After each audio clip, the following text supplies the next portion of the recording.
हाय दोस्तों, आज की वीडियो में हम लेकर आए हैं एक मजेदार कहानी।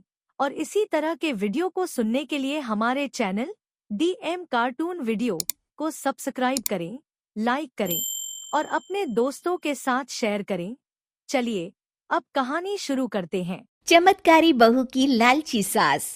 राजगढ़ की गौरी अपने माता पिता की इकलौती संतान थी। गौरी के पिता मेहनतकश किसान थे। वो सारा दिन खेतों में काम करते। गौरी अपनी माँ का किचन में हाथ बटाती। वो जंगल से लकड़ियां बीनती और माँ के चूल्हे में मदद करती। एक दिन वो जंगल में लकड़ी बीनने गई थी कि तभी उसे रोने की आवाज आती है।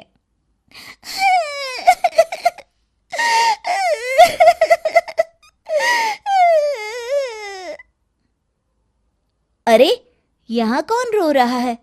इस जंगल में भला किसी के रोने की आवाज? जरूर कोई जंगल में फंस गया होगा। वो देखती है तो उसे एक परी दिखाई देती है जिसका एक पंख टूटा होता है। अरे, तुम कौन हो और क्यों रो रही हो? मैं परीलोक की रानी हूँ। पृथ्वीलोक में घूमने आई थी, लेकिन देखो ना, मेरे पंख ही टूट गए। अब मैं कैसे उड़ान भरूंगी? अरे, इसे जोड़ना तो आसान है। रुको, मैं अभी जोड़ देती हूँ। ये कहकर गौरी लकड़ी और रस्सी की सहायता से पंखों को जोड़ देती है। परी अपने जुड़े हुए पंखों को देखकर खुश हो जाती है और गौरी को वरदान देती है कि वो पूर्णिमा की रात किसी भी चीज को हाथ लगाएगी तो वो सोने की हो जाएगी। लेकिन गलती से अगर उसने किसी इंसान को छू लिया तो वो अगली पूर्णिमा तक सोने का ही रहेगा। गौरी घर आती है और सारी बात अपने माता पिता को बताती है। गौरी की माँ उसे कहती है, तू भी ना गौरी, सारा दिन परियों की कहानियां पढ़कर स्वप्न लोक में ही रहती है। नहीं माँ, मैं सच बोल रही हूँ।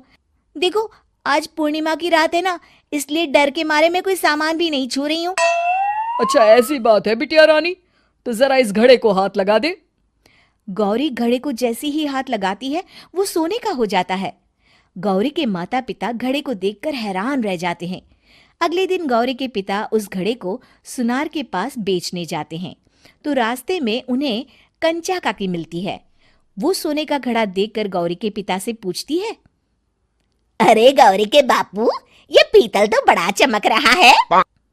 अरे काकी, ये पीतल नहीं, सोना है, सोना। बेचने ले जा रहा हूँ। अरे कहीं कोई लॉटरी लग गई है क्या? इतना सोना? गौरी के पिता काकी को गौरी को परी द्वारा दिए वरदान के बारे में बताते हैं। काकी गौरी के पिता की बात सुनकर सोच में पड़ जाती है और फिर अगले दिन काकी गौरी के घर आती हैं। गौरी के बापू, तुम्हारे लिए मैं एक खुशखबरी लाई हूँ। तभी गौरी की माँ पूछती है, क्या खुशखबरी है काकी? अरे तुम्हारी बेटी का रिश्ता मैं अपने बेटे से करना चाहती हूँ। अरे कब तक अपनी सयानी लड़की को घर पर बिठा कर रखोगी? हाँ, देखो काकी, मैं ऐसे ही व्यक्ति से अपनी बेटी की शादी कराऊंगा जो गौरी के वरदान से नहीं, उसके गुणों को समझे। अरे हमें तो गौरी के गुण अच्छे लगे, इसीलिए तो आ गई हूँ मैं। फिर गौरी के माँ बाप मान जाते हैं और उसकी शादी काकी के बेटे से हो जाती है। अगले दिन, अरे गौरी, कल पूर्णिमा की रात है। तुम्हारे पिताजी परी के वरदान के बारे में बता रहे थे, तो मैं ना कुछ चीजें रख दूंगी, जरा हाथ लगा देना। तभी गौरी का पति वहां आ जाता है और अपनी माँ से कहता है, माँ, क्या जरूरत है गौरी के वरदान को इस्तेमाल करने की? वैसे भी मेरी मेहनत से घर तो चल ही रहा है ना। और गौरी के पिता ने भी यही कहा था कि वो ऐसे ही व्यक्ति से उनकी बेटी की शादी करेंगे जो गौरी के वरदान से नहीं, उसके गुणों को समझे। अरे बस कर किताबी बातें। तेरे लिए क्या लड़कियों की कमी थी जो मैं ये किसान की बेटी घर ले आती? और सुन गौरी, कल अगर तूने सारी चीजों को सोने का नहीं किया तो मैं तुझे घर से निकाल दूंगी और अपने बेटे की दूसरी शादी करवा दूंगी, समझी? इतना कहकर गौरी की सास वहां से चली जाती है। अगली पूर्णिमा की रात गौरी की सास गौरी के सामने ढेर सारे बर्तन रख देती है और कहती है, जल्दी कर गौरी, रात खत्म हो जाएगी। जल्दी जल्दी इन सारे बर्तनों को हाथ लगाकर सोने का कर दे। गौरी करती भी तो क्या, वो जैसे ही एक छोटे से बर्तन को छूने वाली होती है कि उसकी सास भड़क जाती है। क्या मजाक बना रखा है? इतने छोटे से बर्तन में क्या होगा? ये ले, ये बड़ा वाला बर्तन। जैसे ही बड़ा सा बर्तन लेकर गौरी की सास उसकी तरफ बढ़ती है, वैसे ही बर्तन के बाहर से वो धड़ाम से गिर जाती है।